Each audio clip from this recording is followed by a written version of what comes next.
This is a story of first of all, this is co-founder of Gala Entertainment.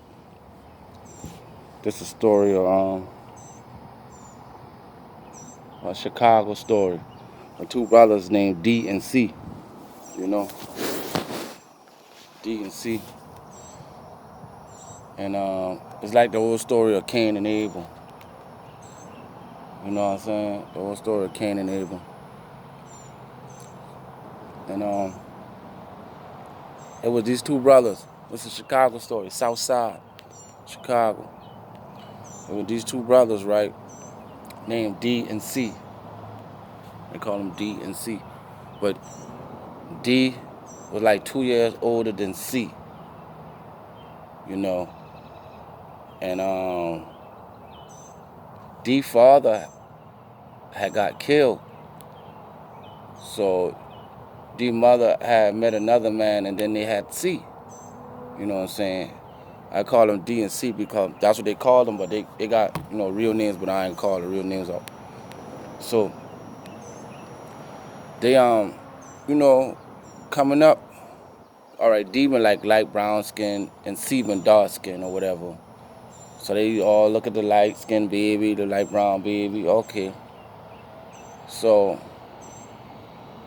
coming up, um, they used to be like, you know, on D, like D her favorite son, like his mother's favorite son, which you should never do with your kids, because all you're doing is building hate with them. You know what I'm saying? So D D came up. D was like in the sports and all that. You know what I'm saying? They would support him. Then C would try to get in the sports, but they wouldn't really support him. You know what I'm saying? He was a little heavier set than his brother. You know what I'm saying? They was always D this, D that. So this coming up, and you know, they would always be like punishing C, like he can't ever do nothing right. You know what I'm saying? D always right. You know what I'm saying? D always right. So they had the brothership. They was all right. They was cool.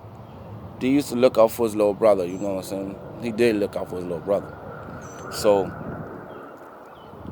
coming out of high school, they got the high school. D got a scholarship to play college ball because he was a high school star. C didn't play no sports or nothing. You know what I'm saying? So he eventually got kicked out of high school and just quit high school. You know what I'm saying? But his brother got a scholarship to a big high school, and I mean a big college. Got a scholarship to a big college, and he went to college, and he became a star. He became a star there, and the NFL was looking at him. You know what I'm saying? The NFL was looking at him. Now they came from a real hard ghetto south side of Chicago. You know how that is, gang banging and all that. You know what I'm saying? Throwing up their flag. You know what I'm saying? BDs, GDs, whatever. So, so the younger brother, see, he really in the streets though. You know what I'm saying? He ain't really looking at it like how D looking at it. D tell him, well, come stay with him in his apartment to get away from the hood and the streets, right? So he came and he stayed with his brother. He stayed with his brother D. C came to stay with him. And D would go see his girlfriend. D would go see his girlfriend at her apartment. She would never really come over there to his apartment because, his brother was there now. So she was like, just come over here. She knew his brother was wild and everything. So, you know what I'm saying? So, all right, C came there, but C found him a girlfriend. And he find him a little hug, check from round the way, whatever. But they would go through their thing.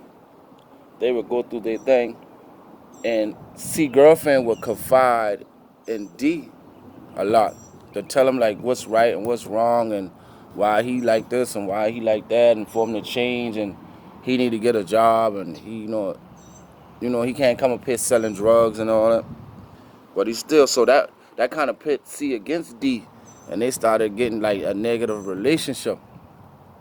So, you know what I'm saying? Mind you, C would never see D girlfriend. He never seen her. He never introduced him to his girlfriend. He might have seen her one time, but he didn't know that was really his girlfriend because D had a lot of females that had liked him and been around him, you know. He had a lot of them like him around him. I'm looking at these birds floating around, you know what I'm saying? They like, one just had fly on my shoulder, the other D. Yeah, but listen. So, one night they had gotten to a real bad, C and his girlfriend. Seeing his girlfriend. So C went out or whatever, I guess to the bar and got drunk or whatever. So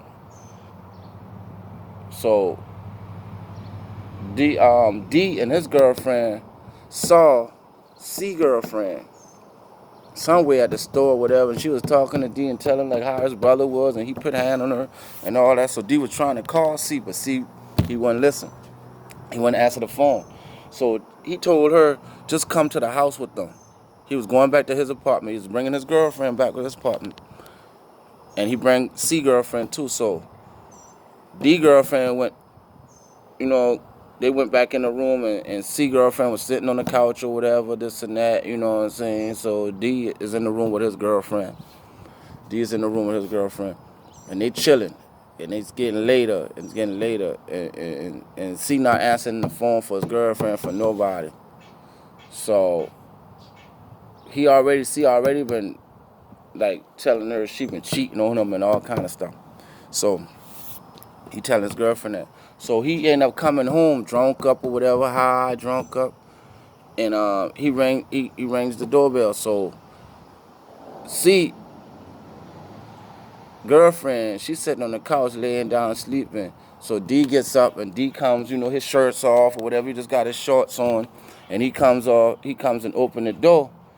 And he was like, yo, why you in, he tells C, why you ain't answer the phone? I've been calling you. Your girlfriend right here on the couch, she been calling you too.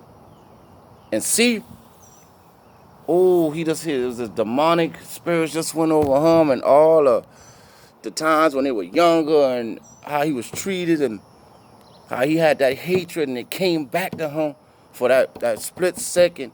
He not even knowing D girlfriend in the back in the room. So he couldn't be messing with his girlfriend. He's like, you messing with my girl. You messing with my girl behind my back. You got all the girls and everything. You still gonna hurt me all your life. They praise you all your life. And D was like, man, you crazy, man. You drinking, man. You drunk, man. You need to chill, man. You need to fall back, man. You know what I'm saying? You hitting on girls and all this and that. He's like, you worried about my girl and all that. So C ends up pulling out a gun, and D telling him to chill, man. Why?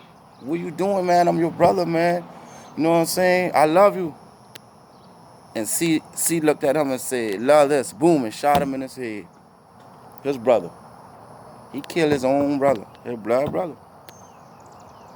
So the girlfriend that done jumped up and was trying to tell him, no, I'm not messing with him, I'm not messing with him. So he was like, yes, you are, y'all in here alone. So D girlfriend came up, and she saw D on the floor, and she just started screaming. And that's when C turned around and saw her in the house, and he knew he had messed up right then and there, because he knew he done kill his brother for nothing. He saw his girl. He knew then and there he wasn't messing with his girlfriend, because his girlfriend was in the house. A Chicago story. You know what I'm saying? You almost can't trust nobody. You know what I'm saying? The story of Cain and Abel. D and C. So C, he spazzed out, and through the years he was trying to, you know what I'm saying, kill himself and all this and that, you know what I'm saying? But he's still in jail. The other two girls, you know what I'm saying, you know, it might have given them PTSD, but they going on and move on with their life. And they married and everything and doing what they do. Well, his brother dead. He in jail. Like 30, 40 years, basically life, you know what I'm saying? And all for negativity and anger. You know, that's just a story, a gala story, you know, for my peoples in Chicago. They gave me a story to tell y'all, you know. But y'all stay blessed. God bless y'all. Y'all hold it down. This is Jada talking to y'all. Stay prayed up. Bless.